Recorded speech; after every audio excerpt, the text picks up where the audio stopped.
Fiquemos de pé para acolhermos a procissão com o presidente desta celebração eucarística, Padre Tiago, com um canto de entrada.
O Rei da Glória é o Senhor onipotente. Abri as portas para que Ele possa entrar. Amados irmãos e irmãs, celebramos o quarto domingo do tempo do Advento. Já estamos às vésperas do Natal de nosso Senhor Jesus Cristo. E o salmo de hoje não é só uma canção, mas um convite. Abri as portas para que Ele possa entrar. Abri as portas dos vossos corações para que sejam verdadeiras manjedouras a acolherem o Senhor que está para nascer. Abri as portas dos vossos lares e famílias para que verdadeiramente Cristo Jesus possa nascer lá, na sua casa, no seu lar, na sua família. Durante este tempo do Advento, algumas figuras foram nos sendo apresentadas a fim de nos ajudarem a celebrar melhor o Natal. Do Antigo Testamento, o profeta Isaías, que 700 anos antes do nascimento de Cristo vai prenunciar, profetizar a vinda do Filho de Deus a este mundo. A figura de São João Batista, que prepara os caminhos do Senhor, aplana os caminhos, endireita as veredas. A figura da bem-aventurada Virgem Maria, figura, diria eu, central dentro desse tempo do Advento. Cada uma destas figuras, a seu modo, com as suas características, nos ajudam a preparar o nosso coração para o Natal.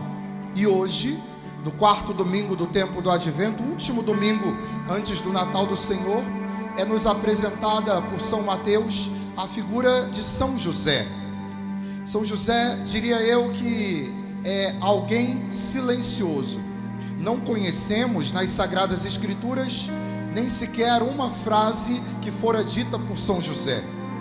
Tão silencioso, tão discreto, mas ao mesmo tempo tão marcante e tão importante. Se por um lado São Lucas vai narrar o nascimento de nosso Senhor Jesus Cristo, mas pela ótica de Nossa Senhora, o anúncio do anjo, o sim de Maria, a visitação à sua prima Isabel, São Mateus, ele vai narrar o nascimento de nosso Senhor a partir da ótica de São José. Isso tinha um motivo. São Mateus está escrevendo para os judeus que se convertiam ao cristianismo. Ele escreve para os judeus, e nós sabemos bem o quanto a sociedade judaica, sobretudo do primeiro século, era marcada por uma característica profundamente patriarcal. São Mateus aqui quer evidenciar a importância de São José diante da encarnação do Verbo. Aquele vitral, o segundo vitral que ali o temos, narra isso que nós acabamos de ouvir no Evangelho. São José, que no momento de dúvida não sabe bem o que está para acontecer, recebe a notícia de que Maria Santíssima, aquela que lhe fora prometida em casamento, estava grávida. Aquilo que vemos narrado por São Lucas nesse primeiro vitral. o anjo que lhe aparece, ela que diz sim. E a partir daquele momento, encarna-se o Verbo de Deus em seu seio. Aqui é importante pensarmos que não é que São José duvida de Nossa Senhora. O Evangelho diz que ele era justo. Existe um livro, e eu recomendo muito a vocês, chama-se Consagração a São José. É uma devoção que tem crescido muito, sobretudo nesses últimos anos, pelo fato de o Papa Francisco ter proclamado um ano de São José. Lembram-se disso? Patris Corde, o nome da encíclica que o Papa Francisco proclamou. E esse livro da consagração a São José, ele evidencia bastante a figura de São José. Sobretudo, este momento que nós acabamos de ouvir no Evangelho. São José era justo. Ele era tão justo que resolve assumir o ônus sobre si, assumir uma culpa sobre si. Haja vista que ele, ao não querer denunciar Nossa Senhora, mas ao mesmo tempo não compreendendo bem tudo o que estava acontecendo, pensa em fugir em segredo.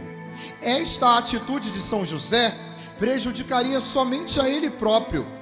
Poderia a sociedade daquela época pensar que ele desonrou a Virgem Maria e a abandonou grávida. Ele assumiria totalmente sobre si o ônus da culpa. Mas Deus não faz obras pela metade.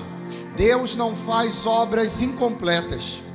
Se o anjo Gabriel anunciou a Maria, também vai falar com São José por meio de um sonho, revelando-lhe toda a verdade, toda a vontade de Deus. Não tenhas medo de receber Maria por tua esposa. Aquele que está no ventre dela é obra de Deus, é obra do Espírito Santo. A partir desse momento, São José assume inteiramente consigo a Sagrada Família. Assume o Filho de Deus. Imaginemos a honra, a responsabilidade. Tornar-se o pai do Filho de Deus, chefe da Sagrada Família. São José, apesar, como disse, da sua discrição, não conhecemos palavras suas, frases suas na Sagrada Escritura. Por outro lado, é alguém que fala. Os homens de Deus não falam somente por palavras. Homens de Deus falam pela vida. A vida de São José é a sua única e maior palavra. Notemos que no Antigo Testamento, aquilo que lemos hoje, é feita uma profecia. Eis que uma virgem conceberá e dará à luz a um filho, que se chamará Emanuel, Deus conosco. Esta profecia que nós ouvimos fala do rei Acais, um rei que passava por uma grande desonra. Sua esposa não conseguia ficar grávida. Imaginemos um rei sem descendência. E ali então o profeta diz a ele: olha, pede a Deus um sinal. Pede a Deus, pois, um sinal. E ele não quer pedir a Deus esse sinal. Por um momento vai titubear, não quer tentar a Deus, mas lhe é feita uma profecia. Eis que uma virgem conceberá.